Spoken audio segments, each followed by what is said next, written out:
শুরু করছি আজকের গল্প শিবরাম চক্রবর্তীর লেখা শ্রীকান্তের ভ্রমণ কাহিনী। দেশ বিদেশ বেড়াতে তোমরা সকলেই খুব ভালোবাসো, সব ছেলেই ভালোবাসে, কিন্তু আমাদের শ্রীকান্তর ভ্রমণে আনন্দ নেই। তার কাছে ভ্রমণের মানেই হচ্ছে দেড় মন। তার মামা ভারী কৃপণ, কোথাও যেতে হলে গোটা বাড়িখানাই সঙ্গে নিয়ে যেতে চান। কি জানি বিদেশে কোনো জিনিসের দরকার পড়লে যদি সেটা আবার পয়সা খরচ করে কিনতে হয়। কিন্তু শ্রীকান্তর এদিকে প্রাণ যায়, সেই বিরাট লটবহর তাকেই বইতে হয় কিনা। সেসব মালপত্র গাড়িতে তুলতেও শ্রীকান্ত, গাড়ি থেকে নামাতেও শ্রীকান্ত। স্টেশনে যে কুলি নামক এক জাতীয় জীবের অস্তিত্ব আছে এ কথা শ্রীকান্তকে দেখলে মামা একদম ভুলে যান। কেবল কুলির কাজ করেই কি নিষ্কৃতি আছে? তাকে সারা রাস্তা দাঁড়িয়ে থাকতে হয় গাড়ির দরজায় পাহারা দিয়ে। কেননা মামার ধারণা এইভাবে দরজার মুখে মাথা গলিয়ে খাড়া থাকলে সে কামরার দিকে কেউ আর এগোয় না, এবং যে কামরার দিকে কেউ এগোয় সেদিকে কেবল একজন নয়, সেই স্টেশনের যত ভোলদাস সবাই সেই কামরাটার দিকেই ঝুঁকে পড়ে। তা তার ভেতর জায়গা থাক বা না থাক, কিছু দূরে খালি কামরা থাকলেও সেদিকে তাদের যেন দৃষ্টি যায় না। তার মামা আবার পারতপক্ষে মেল গাড়িতে যান না, প্যাসেঞ্জারে গাড়ি পেলে যা 2-4 পয়সা বাঁচে। সময়ের আর কি মূল্য আছে বলো? 2 ঘন্টা পরে পৌঁছলে যদি 2 পয়সা বাঁচে তারই দাম। প্যাসেঞ্জারে গাড়ির সব স্টেশন ছুঁয়ে ছুঁয়ে যায় 2-3 মিনিট অন্তর, কাজেই একটুখানি বসতে না বসতে আবার গিয়ে দরজায় দাঁড়াতে হয়। রাত্রেও ছাড়ার নেই, কেননা তখন যাতে কামরাতে স্থান বাহুল্য না কমে সেদিকে প্রখর দৃষ্টি রাখা দরকার। তার মামা আয়েশি লোক, সারা দিন রাত গাড়িতে ও বাড়ির মতন আরাম চান। তখন যদি অনাহুত কেউ এসে তার জায়গা জুড়ে বসবার জন্য তার ঘুম ভাঙতে চায় তাহলে যে কি দুর্ঘটনাই ঘটে তা শ্রীকান্ত ভেবে পায় না। কাজেই রিজার্ভ কামরার নোটিশ বোর্ডের মতো তাকে গাড়ির দরজায় লটকে থাকতে হয়। এইসব নানা কারণে ভ্রমণে শ্রীকান্তের সুখ নেই, শখও নেই, কিন্তু না চাইলেও অনেক জিনিস আপনি আসে। এইসব নানা কারণে ভ্রমণে শ্রীকান্তের সুখ নেই, শখও নেই, কিন্তু না চাইলেও অনেক জিনিস আপনি আসে। কিন্তু হামেশাই তা হচ্ছে। ফেল হতে আর কোন ছেলের বাসনা চায়? তবু কাউকে না কাউকে ফেল হতেই হয়। যেমন আজ তাকে যেতে হচ্ছে। ছ্যাকড়া গাড়ির ছাদে যা জিনিস ধরে তার 4 গুণ চাপানো হয়েছে। গাড়ির মধ্যে শ্রীকান্ত, তার মামা এবং মামি, আর মামাতো বোন টেপি। কিন্তু তারই ফাঁকে গাড়ির ফোকরেও মালের কিছু কমতি নেই। জলের কুজো, হেরিকেন লণ্ঠন, হাত ব্যাগ, ছাতা, পানির ডিবে, খাবারের চাঙ্গারি, টুকরো টুকরো কত কি। কিন্তু এগুলোর জন্য শ্রীকান্তর ভাবনা নেই, কেননা এসব টেপির ভার। পানের ডিবে মামিমা সামলাবেন, আর খাবারের চাঙ্গারি মামা। কিন্তু গাড়ির ছাদে বাক্স, তোরঙ্গ, বিছানার লাগেজ আর কাপড় চোপড় ওসব এখন থেকেই শ্রীকান্তের ঘাড়ে চেপে বসেছে। শিয়ালদহ পৌঁছেই মামা সর্বাগ্রে নামলেন। নেমেই বললেন, ওগো হাত পাখাটা দাও তো। শ্রীকান্ত, মোটঘাট সব নামা। ও বাপু কোচম্যান, তুমি একটু ধরো বুঝলে, আমি টিকিটগুলো কেটে নিই। গাড়ি দাঁড়াতে জন কত কুলি এসে জুটেছিল। তারা শত প্রবৃত্ত হয়ে মাল নামাতে গেল। মামার টিকিট কাটতে পা বাড়িয়েছিলেন, কিন্তু কুলিদের এই অযাচিত কর্মস্পৃহা দেখে হা হা করে ছুটে এলেন। বাধা দিয়ে বললেন, কি তোমরা মাল নামাবে নাকি? আবদার তো কম নয়। কেন, আমাদের কি হাত পা নেই? একজন কুলি শ্রীকান্তর প্রতি সহানুভূতি দেখিয়ে বলল, ওই বাচ্চা ছেলে, ও কি শিখবে বাবু? কেন শিখবে না শুনি? ওদের বয়সে আমরা লোহা হজম করেছি। শ্রীকান্ত, সব চটপট নামিয়ে ফেল, ও বেটাদের ছুতে দিস নে। যাও যাও, এ কি রুটি শেখা? এখন থেকেই ওকে সব শিখতে হবে। তোমরা সব যাও। বলে যেভাবে মাছি তাড়ায় সেইভাবে কুলিদের তাড়াবার একটা চেষ্টা করলেন, কিন্তু তারা নড়ল না দেখে বললেন, দেখো বাপু, মালে হাত দিও না, পয়সা পাবে না আগেই বলে দিচ্ছি। এই কথা বলে টিকিট কিনতে চলে গেলেন। শ্রীকান্তের ইচ্ছা হলো একবার বলে যে লোহা হজম করা যদি বা সম্ভব হয়, সেই লোহা বহন করা তত সহজ নয়। কিন্তু বলেই বা কি লাভ? সমালোচনা করলে তো লোহার ওজন কমবে না। এই ভেবে সে আস্তে আস্তে বাক্স, প্যাট্রা, বাসনের ছালা, বিছানার লাগেজ, সুটকেস, মার জলের কুজোটি পর্যন্ত গাড়ি থেকে নামিয়ে প্ল্যাটফর্মের একাংশে স্তূপাকার করতে লাগলো। টিকিট কিনে মামা ছুটতে ছুটতে ফিরলেন, বললেন, গাড়ি ছাড়তে আর দেরি নেই রে, মোটে 8 মিনিট বাকি। শ্রীকান্ত, এই সামান্য কটা জিনিস প্ল্যাটফর্মে নিতে তোর কবার লাগবে? বার 3 বোধ হয়। বার 3 হলে ফি বারে 2 মিনিট, মোট 6 মিনিট।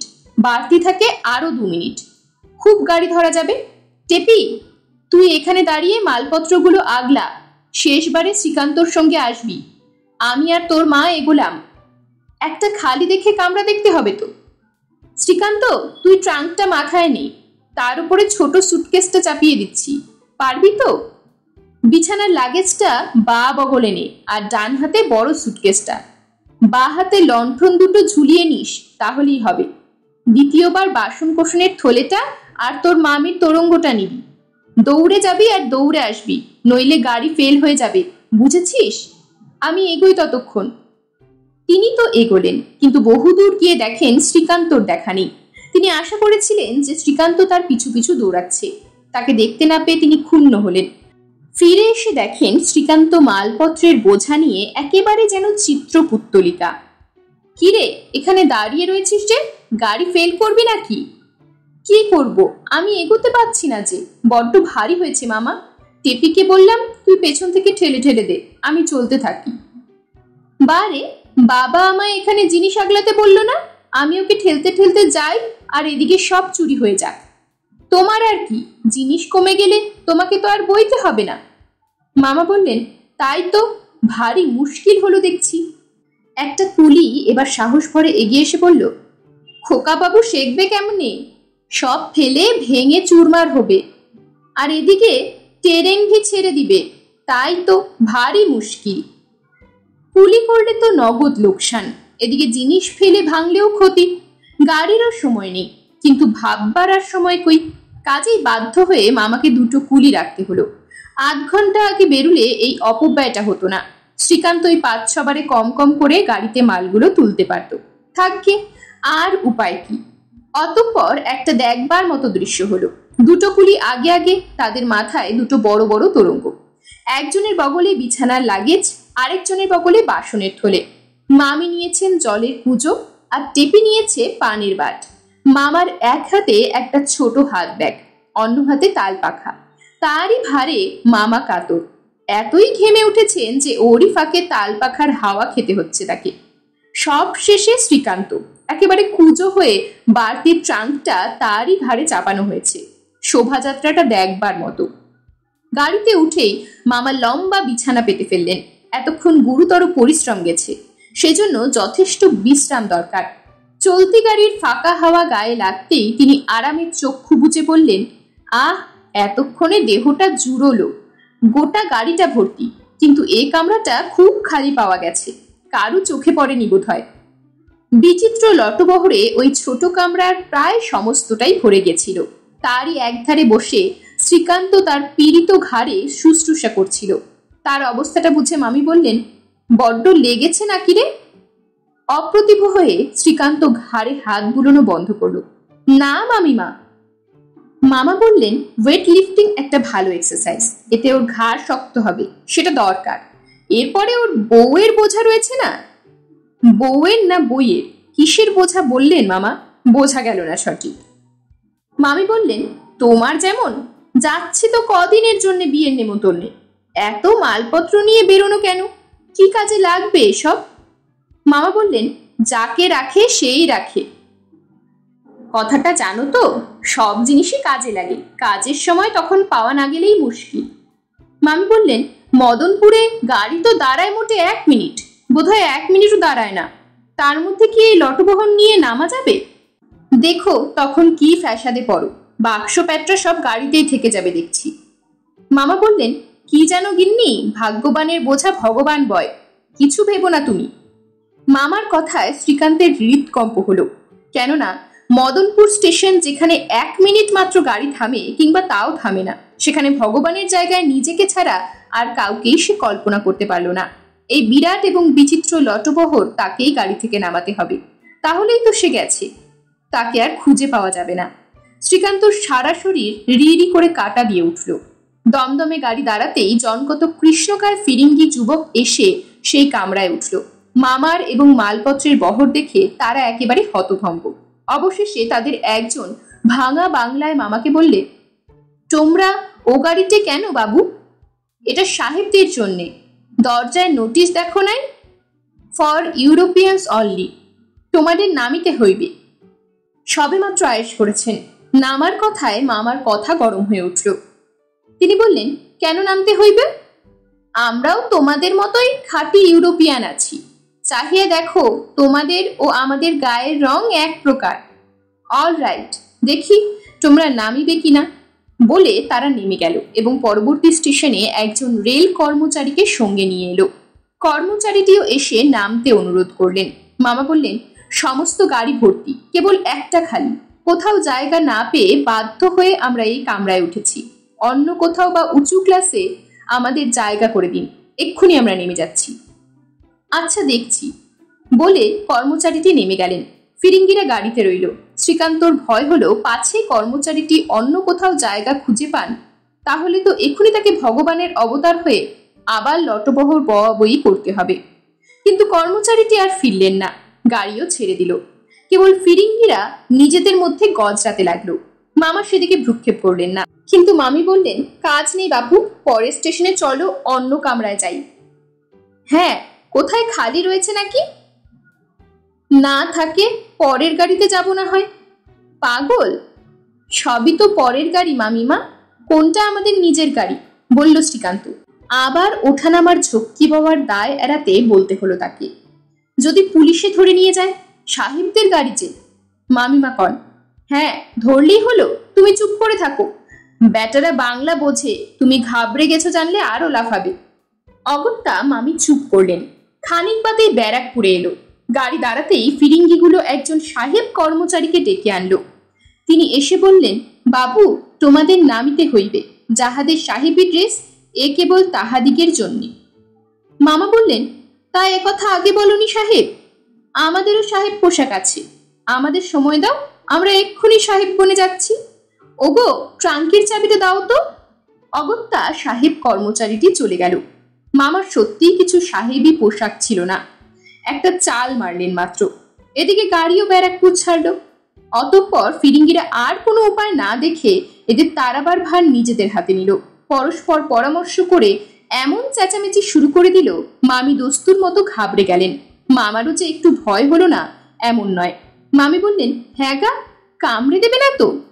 মামা খানিকক্ষণ নিঃশব্দে মাথা নেড়ে বললেন, কি জানি। কামড়াবার কথা শুনে টেপি একেবারে বাবার বিরাট পরিধির পেছনে এসে আশ্রয় নিল। মামা বললেন, ভালো ফন্দি মাথায় এসেছে। শ্রীকান্ত, তুই কুকুর ডাকতে পারিস? না না, বেড়াল ডাকতে হবে না, মাঝে মাঝে তুই কুকুরের মতো ডাক দেখি। শ্রীকান্ত ডাকল, আরো একটু জোরে। সহসা কুকুরের ডাক শুনে ফিরিঙ্গিরা সব চুপ। শ্রীকান্ত আবার ডাকল, ঘেউ ঘেউ করে। একজন জিজ্ঞেস করলো, ওরকম ডাকছে কেন সে? তোর কি হয়েছে? মামা গম্ভীরভাবে বললেন, ও কিছু নয় সাহেব, 10-12 দিন হলো ওকে একটা পাগলা কুকুরে কামড়িয়েছে। ফিরিঙ্গিরা যেন লাফিয়ে উঠল। হাইড্রোফোবিয়া? একথা আগে বলেন নাই কেন? ও তো কামড়াইতে পারে। মামা বললেন, না না, কামড়াইবে না, সে ভয় নাই। বলতে বলতে নৈহাটি এসে পড়ল। ফিরিঙ্গিরা আর এক মুহূর্ত বিলম্ব না করে তৎক্ষণাৎ হুড়মুড় করে সেই কামরা থেকে পিটটান দিল। যাক, বাঁচা গেল বলে যেই মাত্র না স্বস্তির নিঃশ্বাস ফেলেছেন, অমনি আরেকজন ফিরিঙ্গি যুবক এসে সেই কামরায় উঠল। সে কোনো উচ্চবাচ্য না করে এক কোণে গিয়ে বসল। মামাদের দিকে তাকালো না। মামা বললেন, দাঁড়াও, তোমাকেও ভাগাচ্ছি পরের স্টেশনে। শ্রীকান্ত, গাড়ি ছাড়লেই, বুঝেছিস? যুবকটি ডিটেকটিভ নলেজ বের করে পড়তে শুরু করে দিয়েছিল। হঠাৎ কুকুরের ডাক শুনে চমকে উঠে মামাকে জিজ্ঞাসা করলো, ব্যাপার কি? কি হয়েছে ওর? সাহেবের মুখে পরিষ্কার বাংলা শুনে মামা বাংলাতেই জবাব দিলেন, কিছু না, জলাতঙ্ক, যাকে তোমরা হাইড্রোফোবিয়া বলো। ছোকরা আবার বইয়ে মন দিল। তার নিশ্চিন্ত নির্বিকার ভাব দেখে মামার পিত্তি চলে গেল। তবু তিনি বললেন, তোমাকে সাবধান করা আমার কর্তব্য। কি জানো, যদি কামড়ে দেয় বলা তো যায় না, তখন তোমাকেও ওই রোগে। যুবকটি মৃদু হেসে বলল, আহা না না, যে কুকুর ডাকে সে কি আর কামড়ায়? অগত্যা মামা হতাশ হয়ে হাল ছেড়ে দিলেন এবং শ্রীকান্ত ডাক ছেড়ে দিল। তাকে কুকুর বলাতে সে মনে মনে এমন চটেছিল যে তার ইচ্ছা করছিল এখনই গিয়ে ফিরিঙ্গিটাকে কামড়ে দেয়। কাঁচরাপাড়ায় গাড়ি থামতেই যুবকটি মুখ বাড়িয়ে বাইরে দেখছিল। তার পরিচিত বন্ধুদের দেখতে পেয়ে ডাকাডাকি শুরু করতেই সে পুরাতন দল এসে উপস্থিত। তারা তাকে ওই কামরায় দেখে ভারী আশ্চর্য হয়ে জিজ্ঞাসা করলো, তুমি নিরাপদে আছো তো? ওখানে যে মারাত্মক হাইড্রোফোবিয়া, সে আমি সারিয়ে দিয়েছি। সারিয়ে দিয়েছ কিরকম? তখন মামার চাল যুবকটি বন্ধুদের কাছে ফাঁস করে দিল। সে কামরায় ঢুকেই ছেলেটিকে জল খেতে দেখেছিল, জলাতঙ্ক রোগে যা কখনো সম্ভব নয়। তখন শ্রীকান্তর ভারী রাগ হলো তার মামার উপর। জলাতঙ্ক রোগে জল খেতে নেই এ কথা কেন তাকে তিনি আগে বলেননি? তাই তো তাকে এমন অপদস্থ হতে হলো, কুকুর না হবার অপমান সইতে হলো এমন। এইবার ফিরিঙ্গিরা আবার সে কামরায় জাকিয়ে বসলো এবং স্পষ্ট ভাষায় মামাকে জানালো যে এইবার তাকে নামতেই হবে এবং এর পরের স্টেশনেই। অসহায়ভাবে মামি বললেন, ওগো কি হবে তাহলে? মামা বললেন, কিছু ভেবো না গিন্নি, ভগবান যা করেন মঙ্গলের জন্যে। ভগবানের নাম শুনে শ্রীকান্ত নিজেকে মনে পড়ল এবং ঘাড়ের ব্যথাটা এতক্ষণে কতটা মরেছে জানবার জন্যে সে একবার ঘাটটাকে খেলিয়ে নিল। পরের স্টেশন আসতেই মামা বললেন, এখানে তো হয় না, পরের জংশনে না হয় বদলানো যাবে। এখানে তো মিনিট খানেক যাত্রী গাড়ি থামে, এত মালপত্তর আমাদের। না, তা হইবে না, এইখানেই তোমাকে নামিতে হইবে। তখন তারা সবাই মিলে মামার বাক্স, তোরঙ্গ, বিছানা, সুটকেসে হাত লাগালো। দেখি তুমি কেমন না নামো। এই বলে একজন বাসনের থলেটা নামিয়ে দিয়ে বলল, হিয়ার ইউ আর, আর এই নাও তোমার জলের পিচার। কুজোর জাত যাওয়ায় মামিমা হাই হাই করতে লাগলেন। ততক্ষণে দুজনে মিলে ধরাধরি করে ভারী ট্রাঙ্কটা নামিয়ে ফেলেছে। মামা তখন বাঙ্কের উপরে আরো ভারী হোন্ড অলটা তাদের দেখিয়ে দিলেন। একজন গিয়ে সেটা নামালো। মামা বললেন, বেঞ্চির তলায় ওই তোরঙ্গটা, ওই যে। একজন সেটা নামিয়ে বলল, এই নাও তোমার তুরঙ্গ। মামা সংশোধন করে দিলেন, তুরঙ্গ নয়, তোরঙ্গ। সর্বশেষে বুদ্ধিশেষে বুদ্ধিমান যুবকটি ছোট হাত ব্যাগটা মামাকে এগিয়ে বললেন, গুড বাই মিস্টার। মামা এতক্ষণ পুলকিত হয়ে ওদের কার্যকলাপ পর্যবেক্ষণ করছিলেন। এইবার সে বললেন, ইহাই মদনপুর, এইখানেই আমরা নামতাম, অতএব গুড বাই মিস্টার্স এবং থ্যাঙ্কস। এরকমই আরো সব গল্প পেতে চ্যানেলটিকে সাবস্ক্রাইব করে দেবেন। আর গল্পটি যদি ভালো লেগে থাকে তাহলে লাইক, শেয়ার আর কমেন্ট করে দেবেন।